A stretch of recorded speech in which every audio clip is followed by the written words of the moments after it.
How to fix TikTok add to playlist option not showing. If any day you would like to add playlist option in your TikTok application, but it's not showing, then just follow the following steps. First of all, tap on TikTok on your mobile device. After this, TikTok will be launched on your mobile device. After you launch TikTok on your mobile device, now go to the profile section on the down right. After that, you have to go to the three lines on the top and then just tap on it. After you tap on the three lines, you will see the option of settings and privacy.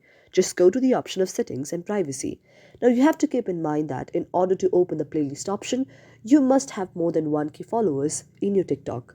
But if you do not have more than 1K followers in your TikTok, now go to the option of report a problem. After you go to the option of report a problem, just scroll down until you find the option of submit a report. After that, go to the option of submit a report and you have to type, "Hello TikTok, I would like the option of playlist option in my TikTok application. Would you please help me?" And then after you type that, just go to the option of submit. And this way, after the TikTok receives your message, your problem may be solved. Thank you for watching the video, and if you like our video, do not forget to subscribe our channel.